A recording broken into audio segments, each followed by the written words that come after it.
प्यारे नाजरीन, अस्सलाम वालेकुम। आज के पसे पर्दा के प्रोग्राम में नामवर माहिर आईन कानून और सियासी तजज़ियाकार मोहम्मद अजहर सदीक के साथ अकरम राई आपकी खिदमत में हाजिर है। आज के मौजूआत में सुबह खैबर पख्तूनख्वा में गवर्नर को लगाने की धमकियां और सुहेल अफरीदी की अपने कायद इमरान खान के साथ मुलाकात के बारे में एक सहाफ़ी और एंकर की धमकियां और इस्लामाबाद पुलिस का एक अनोखा कारनामा, इस पे हम बात करेंगे। और 27वीं आईनी तरमीम का चांद नजर आ गया, कैसे इस पे होगी बात। और शेर अफजल मरवत ने नंगी गालियां देनी शुरू कर दी, इसका क्या पस मंजर है। और गवर्नर खैबर पख्तूनख्वा, उसकी वजीर आला पंजाब से कौन सी रिक्वेस्ट गई है, इस पे बात करते हैं। सर, सबसे पहले ये दामाद साबिक वजीर आजम के, साबिक वज़ीर आज़म नवाज शरीफ के, उन्होंने धमकी दी है कि खैबर पख्तूनख्वा में गवर्नर राज लगा दिया जाएगा। ये किस कैपेसिटी में धमकी दी है? बहुत शुक्रिया। आपको अंदाजा होना चाहिए कि कैप्टन सफदर के नाराज लोगों में से ही है। जो नाराज का टोला है ना, वो जाकर बैठ के जिक्र करता है ऑपरेशन हाइब्रिड रजीम के हवाले से और बाकी चीजों के हवाले से। और इस वक्त भी उसने, अगर देखा जाए, उसने अंदर की खबर दे दी है। यानी बेसिकल तो अंदिया दिया है ना उन्होंने, कि जो हालात और वाकयात है कि तैयारी कर रहे हैं, आप उसी के मुताबिक अच्छा, इसका दूसरी दूसरी शक्ल भी हो सकती है। हो सकता है कोई एस्टैब्लिशमेंट, उन्होंने देखे कई दफा ऐसे होता है कि खबर जब देनी हो, बताना हो, तो ऐसे आदमी के जरिए दिलवाई जाती है कि जिसको आपको यकीन भी आ जाए। यानी कि जनाब ये जो खबर ये दे रहा है कि और देने वाले भी होते हैं। अल्लाह रखा मोहम्मद बूटे के जरिए खबर पहुंचाई जाती है। और कई दफा हमारे यहाँ चिड़िए कबूतर वगैरह वो कहाँ से आते थे, ये इन्हीं के चिड़िया कबूतर होते थे ना, एस्टैब्लिशमेंट के वाले जो लोग साफियों की शक्ल में इंफॉर्मेशन देते थे। लेकिन मैं एक बात बता दूंगा आपको, देखिए, और एक बात बड़ी वाजी है। और अगर गवर्नर आज लगता है तो हमारी अदालतें उतनी आजाद नहीं है। पहले तो मैं नेगेटिव आपके सामने बात रख दूं। अगर गवर्नर राज का निफाज होता है ना, तो गवर्नर राज के निफाज को जो है ना, अगर चैलेंज किया जाएगा, तो हमारी अदालतों के बारे में हमको पता है कि कौन सा बेंच बनना है, किस तरह बनना है, क्या होगा। फिर अगर चले यहां से हारते हैं तो सुप्रीम कोर्ट में क्या होना है, आईनी बेंच के सामने होना है। तो वो तो अब एक आम आदमी भी समझ बैठा है कि ये निजाम क्या है। तो यानी इसको अब अगर आप सियासी तनाजुर में देखें, तो सियासी तनाजुर में क्या सूबे में ऐसे हालात क्या खराब है। ऑपरेशन चल रहा है, बिल्कुल चल रहा है। हुकूमत वक्त चल रही है, बिल्कुल चल रही है। क्या कुछ हुआ है ऐसा? क्या ऐसी कंप्लेंट आई है या क्या ऐसी चीज रिकॉर्ड के ऊपर आई है जो सजेस्ट करेगी फाइनेंशियल इमरजेंसी? लगनी नहीं है। या तो यहां बैठकर आप असेंबली के अंदर कोई करारदाद पास करते हैं, या चले वफाक मिसाल के तौर पर कौमी असेंबली में कोई करारदाद पेश होती है, गवर्नर अपने तई जो है ना कोई इख्तियार नहीं रखता। मैं फिर बताना चाहूँ, गवर्नर की अपनी कोई हैसियत नहीं है। गवर्नर अनइलेक्टेड आदमी है। सदर पाकिस्तान तो बाकायदा इलेक्ट होके आते हैं। तो यहाँ वफाकी हुकूमत के हवाले से कोई बात आती है, या वफाकी हुकूमत की अपनी कैपेसिटी में सदर को इन्वॉल्व करती है, ये मैं पॉलिटिकल एंगल से बात कर रहा हूँ कि ग्राउंड के ऊपर जब कोई ऐसी चीज आएगी ना, तो फिर पॉसिबिलिटी। लेकिन अभी तक कोई ऐसे ना हालात है ना वाकयात है। और माजी में पंजाब के अंदर सलमान तसीर साहब ने जब गवर्नर राज लगाया था, हमने हाल देख लिया था क्या हो गया था। और अभी पीपल्स पार्टी शायद सपोर्ट ना करे, और जो गवर्नर हैं वो पीपल्स पार्टी के वहां बैठे हुए हैं। तो मुझे और और गवर्नर जो है सदर की मर्जी के बगैर एक भी कदम नहीं उठाएगा। आईनी पोजीशन जो है वो बड़ी क्लियर है। यानी गवर्नर राज लगाने के हवाले से, फाइनेंशियल प्रोविजंस के हवाले से, वो सारी एक एक चीज आइन के अंदर वादे तौर पर मौजूद है, जजमेंट्स मौजूद हैं इसके ऊपर। तो बजाय अभी कोई कानूनी तौर पर या सियासी तौर पर ऐसा कोई हालत नहीं है कि जो सजेस्ट करेगी कि गवर्नर आज अभी लगा दिया जाए। चले लगाएंगे तो चैलेंज तो करेंगे ना, तो चैलेंज भी होगा, बाकी जगहों भी जाएगा। और वफाकी हुकूमत जिस तरह से मुल्क को चला रही है, वो भी आपको अंदाजा है। मैं एक और गैर सियासी हटके चले, मैं दूसरी बात ही आपके सामने बात बता दूं। अभी जो नोटिफिकेशन है, फैसला तो हो चुका है। Chief of the army staff जनाब फील्ड मार्शल साहब का फैसला हो चुका है, एक्सटेंशन मिलनी है। अब उस पर नोटिफिकेशन कई दिनों से रुका पड़ा था। वो आप सुन रहे हैं, गर्दिश आ रही है कि शायद नोटिफिकेशन तैयार हो गया या जारी हो गया। मेरे पास यानी बराह रास्त खबर ऐसी कोई मौजूद नहीं है।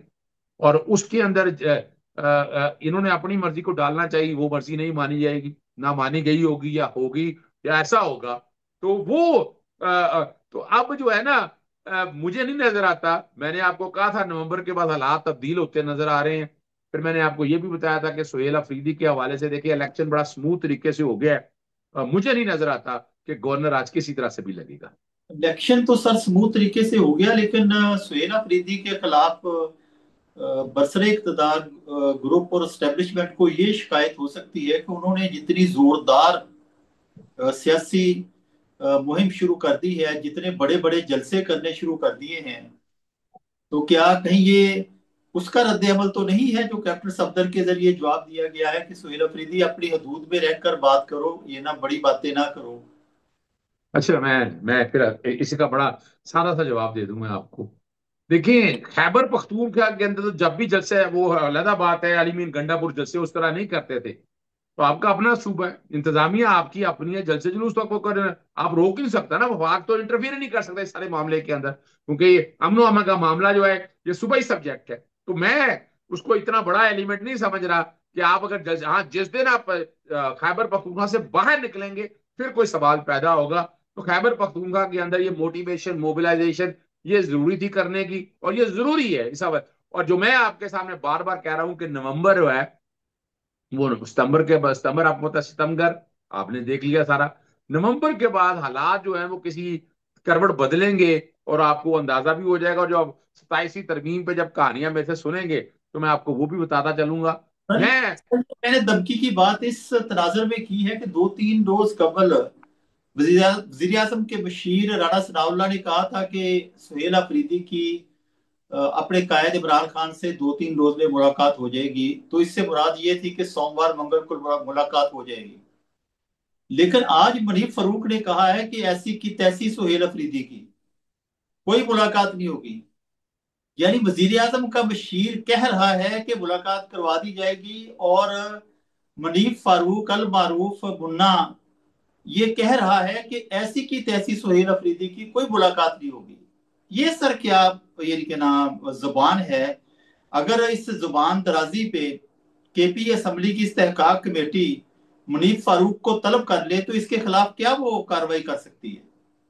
अच्छा, मैंने सोचा मैं आपके सामने मैं पोजीशन सारी रख लूं आर्टिकल 234 के जरिए। बुनियादी तौर पर गवर्नर राज लगाना है सदर पाकिस्तान है, तो पीपल्स पार्टी कभी भी गवर्नर राज की तरफ नहीं जाएगी। मैं आपको बता दूं, आपको गवर्नर ने रिपोर्ट भेजनी है, ठीक है ना जी, कि कानून आइन के मुताबिक काम नहीं कर रही, ये बड़ा वाजे तौर पर क्लियर है जी, ठीक है ना जी। और पहले रिपोर्ट भेजनी है कि वो law and order break down हो गया, या नो फंक्शनल असेंबली कोई काम कर ली है। प्रेसिडेंट अपने तय भी ये सारे मामला को लेकर चल सकता है। तो 234 आर्टिकल जो है ना, इसके ऊपर बड़ा बड़ा क्लियर है। और उसके इम्पैक्ट आपको पता है कि असेंबली एक तरह से काम करना रुक जाएगी, असेंबली कुछ काम नहीं कर सकेगी। गवर्नर आ जाएगा, गवर्नर सदर का नुमाइंदा या वफाक का नुमाइंदा होगा जो कंट्रोल करेगा, और सारा कुछ उसके दायरे में है। और जो ये आप करेंगे ना जी, सदारती गवर्नर आज लगाएंगे, ये दोनों असेंबलियां यानी नेशनल असेंबली और सेनेट ने इसको पास करना होता है 2 महीने के अंदर अंदर। तो ये याद रखिएगा, ये सिर्फ आईनी और कानूनी पोजीशन भी आपके सामने रख दी। आपने सवाल बड़ा अहम उठाया है। राणा सनाउल्लाह, देखिए अब मेरा समझना है कि राणा सनाउल्लाह का ताल्लुक किस ग्रुप के साथ है। आपने ये समझना है इस बात को, राणा सनाउल्लाह का किस ग्रुप से ताल्लुक है। और इस वक्त उस ग्रुप को सामने रखना, यहाँ स्ट्रेटेजी दो बड़ी वादे तौर पर आ गई है। पंजाब औरतें चला रही हैं, आपके सामने बड़ा वादे मौजूद है। और औरतें औरतों के स्टाइल से मामला को लेकर चल रही हैं कि जनाब जो मर्जी हो और जो हम मर्जी कर ले। तो भाई बड़ी सिंपल सी बात है, ठीक है, अडयाला जेल जो है ना इंतजामी कंट्रोल में पंजाब हुकूमत के पास है। लेकिन अभी देखना तो है कि जनाब वो कौन से केस में, अगर नैब के केस में है, तो पंजाब हुकूमत का तो कोई ताल्लुक नहीं है इस हवाले से। वो तो वफाक ने फैसला करना है और वफाक ने ही तय करना है। लेकिन जब ये बात बयान आपने दे दिया कि मिलने नहीं देंगे, अब आपका केस बड़ा क्लियर हो गया है। और लार्जर बेंच बैठना नहीं, रोजाना जाके सर पे बैठे, लार्जर बेंच बैठे। मेरी दरखास्तों को भी एतराज के तौर पर उन्होंने कहा लार्जर बेंच के सामने आएगा। आप इस बयान को सामने रखते जो ये बयान दिया है, मैं तजवीज दे रहा हूं कि जो है एडवोकेट जनरल खैबर पख्तूनख्वा को फौरी तौर पर एक मुतफरक दरखास्त इस्लामाबाद हाई कोर्ट के अंदर देनी चाहिए कि ये हो रहा है, ये कर रहे हैं। नहीं तो एक नोटिस दें, बाकी सूबाई सरहद की जो हुकूमत है, एक नोटिस दे इनको कि चीफ मिनिस्टर को और कापी में जो है प्रेसिडेंट को, गवर्नर को, कि जनाब ये जो स्टेटमेंट दे रहे हैं, ये स्टेटमेंट की हैसियत क्या और किस कैपेसिटी में ये स्टेटमेंट दी है आपने, आप और इस्लामाबाद हाई कोर्ट का जो लार्जर बेंच का फैसला है उसकी वायलेशन है, ये पूरा काम करें और साथ ये देने के बाद इस्लामाबाद हाई कोर्ट में आ जाए। तो इस्लामाबाद हाई कोर्ट ने केस फिक्स नहीं करना, लार्जर बेंच बैठने आकर बैठे वहां पर एहतजाज की शक्ल में बनाए, अदालतों में प्रेशर की बात। चले इसको प्रेशर ही समझे, जो मर्जी कह लें आप, जब तक आप अग्रेसिव, जैसे अग्रेसिव सुबह सरहद में पॉलिसी ले ली है उन्होंने, जब से जुलूस कर रहे हैं, इस तरह अदालतों के ऊपर भी सख्ती से आना पड़ेगा। और मैं तो समझता हूं कि राणा सनाउल्लाह को ये बेइज्जती हुई है ना, अगर देखा जाए, इस्तीफा बिल्कुल। नहीं दे देना चाहिए राणा सनाउल्लाह को।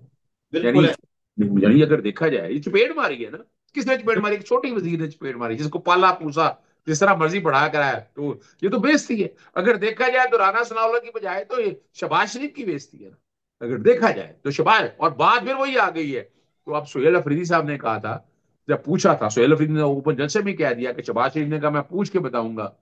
और अब जो मौका है ना, ये टाइम सही है, इस टाइम पे अगर सही हिट करेंगे, हार्ड हिट करेंगे तो आपको रिजल्ट मिलेंगे। अगर सिर्फ खाली जुबानी कलामी बातों पे जैसे अली मीन गंडापुर किया करता था, अगर उस तरह करते रहेंगे तो फिर आप यही रहेंगे। सर, एक तरफ ये कहा जाता है कि जो मुंतखब क़यादत है, मुंतखब नुमाइंदगान है, उनकी एक इज्जत है, उनकी एक तौकीर है, जिस तरह जजेस की तौकीर है। कौमी असम्बली में ये तकारीर की गई अता उमर अता बदियाल के दौर में। यानी हम मुंतखब नुमाइंदों की तौहीन को बर्दाश्त नहीं करेंगे, तौहीन पार्लियामेंट को बर्दाश्त नहीं करेंगे। तौहीन पार्लियामेंट के इल्जाम में उमर अता बदियाल को तलब किया जाए, यानी यहां तक ये ना पार्लियामेंट में तकीरें हुई। तो अब ये ना दो तिहाई अक्सरियत से वजीर आला के पी मुंतखब होने वाले सुहेल अफरीदी के बारे में मुनीर फारूक ये जबान इस्तेमाल कर रहे हैं कि ऐसी की तैसी। तो क्या खैबर पख्तूनख्वा असम्बली की इस्तेहकाक कमेटी मुनीर फारूक को तलब नहीं कर सकती कि तुमने हमारे मुंतखब वजीर आला को बेतौकीर किया है? अच्छा देखिए जरा, एक बात समझना है आपने, ये बड़ा जरूरी है। आप मुनीफ फारूक की हैसियत क्या है देखें ना, और ये तहरीक इस्तेहकाक खैबर पख्तूनख्वा असेंबली में पेश करें पहले, जी। और वहां तलब करें। इस तरह जी। नेशनल असेंबली के अंदर भी आप तलब करें, इस बात को सामने रखते हुए जी आपको बिल्कुल। अंदाजा हो जाएगा कि क्या करना है। ठीक है ना जी। तो ये मुनीफ फारूक ने जो बात कही है ना, मैं नहीं समझता। सारी बात हर वक्त वो एस्टेब्लिशमेंट की जुबान बोलते रहते हैं। ये वाली जुबान आजकल मुझे एस्टेब्लिशमेंट की नजर नहीं आती है, ये हुकूमत पंजाब की, मैं जैसे मैंने शुरू में कहा है, ये उनकी तरफ से नजर आती है और उन्हीं के कॉन्टेक्स्ट के हवाले से नजर आती है। तो मुनीफ फारूक के अगेंस्ट अगर आप आना चाहते हैं तो आपको आप बिल्कुल बड़ी वजाहत के साथ आना चाहिए, और इस तरीके इस्तेहकाक वहां भी आनी चाहिए और कौमी असेंबली के अंदर भी आना चाहिए, और खुल के खेलना चाहिए, जो मैं बार बार बात कर रहा हूँ। बिल्कुल, अगर इस्तेहकाक कमेटी के सामने ये मामला जाता है तो बिल्ली थैले से बाहर आ जाएगी कि मुनीर फारूक के पीछे कौन है। जैसे कि आपने कहा कि ये एस्टेब्लिशमेंट की जुबान नहीं लगती है। सर, ये इस्लामाबाद पुलिस, उसने एक अनोखा कारनामा किया है कि एक केस जिससे मजिस्ट्रेट ने वजीर आजम इमरान खान को बरी कर दिया, उस पर चालान पेश कर दिया। क्या ये कानूनी तौर पर मुमकिन है? इस्लामाबाद पुलिस आजकल कुछ भी कर सकती है वो पंजाब पुलिस के लेवल पे आ चुके हुए ना। पंजाब पुलिस के बारे में तो ये सारा कुछ आपके सामने मौजूद था। और 2022 के दरमियान बाकायदा, यानी मेरे पास वो है नहीं मौजूद, डिस्चार्ज कर दिया ना। डिस्चार्ज की जब तक आप अपर कोर्ट के ऊपर से, अपर ट्राइबल के हवाले से जो है ना, वो सेटिस्फाइड नहीं होगी, वो तो अपनी जगह पर मौजूद है। ये चालान भी मेरे सामने है। देर इज अ पॉसिबिलिटी कि इन्होंने शायद खाना नंबर 2 में रख दिया हो, कि एविडेंस नहीं है, या कोर्ट ने कह दिया है तो चालान सबमिट कर दिया। खबर भी हमारे यहाँ से इस तरह आती नहीं है ना। तो ये दो तीन जो मामला है वो देखने वाले हैं। यानी इसमें अबहम है अभी कि ये खाना नंबर 2 में रखा है या खाना नंबर 1 में केस की ये जरूरी है, को ये चैलेंज जरूरी है ना। को सेटिस्फाइड करवा के ये चालान पेश किया है। देखिए, अगर देखा जाए, अगर मैजिस्ट्रेट ने बरी कर दिया है और आपने इमरान खान साहब को खाना नंबर 1 में किया है, तो आपने अदालती हुक्म की खिलाफ वर्जी की है। बिल्कुल तो सही। अदालती हुक्म की खिलाफ वर्जी करेंगे, चालान अगर पे, अगर ऐसा ही किया है, तो फिर पुलिस वाले फारग, फिर तो मैजिस्ट्रेट उनके खिलाफ इतना सख्त एक्शन, अदालती और अकामत की तौहीन की है ना उसने। नहीं, ये देखना पड़ेगा खाना नंबर 2 में रखा है। फिर ये भी देखना पड़ेगा कि वो जो फैसला था, कहीं वो सेशन जज के पास जाके सेट साइड ना हो गया हो, तो पता भी नहीं, हो सकता वन साइड बैठकर इन्होंने सेट साइड भी करा लिया हो। ये मैं कानूनी पोजीशन आपके सामने रख रहा हूँ, जो कुछ भी सामने आएगा वो चीज क्लियर हो जाएगी। लेकिन वन वे और दी अदर, बात बड़ी वाजे है कि आप जितना मर्जी खींचना चाहें, जितना मर्जी लटकाना चाहें, इमरान खान साहब को नवंबर के बाद जरा जेलों में रखना मुश्किल है। नामुमकिन तो नहीं मैं कहता, लेकिन मुश्किल है। और ये बात मैं बार बार कह चुका हूं, नवंबर के बाद इस मुल्क के हालात किसी तरह, ये नहीं, मैं बार बार कहता हूँ कि ये नहीं कि इमरान खान साहब हुकूमत में आ जाएंगे। इमरान खान साहब के सारे केसेस फाइनली खत्म हो जाए, नाअहलियां खत्म होनी है, वो इलेक्शन लड़ेंगे, फिर वो मेंबर पार्लियामेंटेरी के तौर पर आएंगे, फिर वजीर आजम के तौर पर आएंगे। अभी तो पोजीशन यहाँ पर है, वो दरवाजे बंद पड़े हुए हैं। लेकिन अभी दरवाजे बंद पड़े हुए हैं। लेकिन सर, ये मौलाना फजलुर रहमान, ये अचानक बिलावल भुट्टो जरदारी से मुलाकात इनकी, कहा यह जा रहा है, स्पेकुलेशंस ये हैं कि ये आज़ाद कश्मीर में तब्दीली और 27वीं तरमीम का चांद नजर आने की एक इंडिकेशन है। क्या वाकई ऐसा है? अच्छा, मौलाना फजल रहमान आपको पता है कि जरूरत के मुताबिक एक्टिव होते हैं, और बहुत सी बातें सारी आ चुकी हैं। आजाद कश्मीर में चूंकि अब हुकूमत पीपल्स पार्टी के पास जा रही है, वो सौदेबाजी हो रही है, जो कुछ मर्जी के सामने आ चुका है, तो उसमें अपना हिस्सा तो लेना है ना। वो तो लेना चाहिए उन्हें। भैया भाई, आप एक एजेंडे के तहत सारे इकट्ठे हुए हैं, तो आप पीछे क्यों रहेंगे? और मौलाना फजल रहमान कभी पीछे रहने वाले में से नहीं है। ये वो लोग नहीं है कि जहाँ असूलों की बातें या बाकी चीजों की तरफ चले जाएं। लेकिन दूसरी यहां में बात और है, जो मैं आपके सामने बार बार रखना चाह रहा हूँ, कि अगला जो सेटअप होना है नवंबर के बाद, अगर बिलावल भुट्टो साहब बतौर वजीर आजम, क्योंकि आजकल तो सिली हुई है ना, ठीक है ना जी, वो आना चाहते हैं, तो उससे अगला सेटअप की बातें हो रही होंगी कि कैसे चलना है, किस तरह चलना है, क्या इस हुकूमत को हार्ड टाइम देना है, या जैसे वो लॉन्ग मार्च का उन्होंने कह दिया था कि लॉन्ग मार्च इस्लामाबाद के हवाले से, वो बात भी उन्होंने कह दी है। लेकिन साथ साथ चूंकि अब 27वीं तरमीम जा रही है, तो 27वीं तरमीम में बार्गेन होना चाहिए। 27वीं तरमीम में बहुत सी चीजें आनी है। एक तो 90 दिन के अंदर इलेक्शन कराने के हवाले से इसको 120 दिन का करना है। वो इलेक्शन कमीशन भी अपनी तजवीज लेके आ गया। मैंने आपको पहले भी कहा था कि 27वीं तरमीम का ड्राफ्ट इस्लामाबाद में घूम रहा है, मुख्तलिफ टेबल पर पड़ा हुआ है, और उसमें बहुत काम हो रहा है, उसके ऊपर बड़ी तेजी से काम हो रहा है, और मुख्तलिफ एंगल्स के ऊपर काम हो रहा है। और अदालतों को मजीद कमजोर करने के हवाले से, इलेक्शन कमीशन को मजीद ताकतवर बनाने के हवाले से, कि और इलेक्शन कमीशन को काबू करना बहुत आसान काम है ना, मुश्किल काम तो आपने है वो देख ही लिया। लेकिन साथ साथ जो है, तो मजीद कमजोर अ, क्या करेंगे सर? ये जरा बड़ी मजेदार बात की आपने। अब मजीद उसकी रगों में से कौन सा खून निकालेंगे कि मजीद कमजोर हो जाए? अब तो बड़ा वो अदलिया बड़ी नहीफ हो गई है। देखिए, एक बात तो बड़ी वाजे तौर पर है, नहीं अभी अदलिया देखें, अब फिर बात हुई है, ये जो एक अभी मिसाल के तौर पर 27वीं आईनी तरमीम में कह रहे हैं कि ये हमारे फुल कोर्ट सुने, देखो ना, ये 27वीं कब क्यों कह रहे हैं कि जो जजेस बैठे हैं आर्टिकल 176 के तहत, वो सारे जजेस या आईनी बेंच के जजेस, वो सारे जज हैं।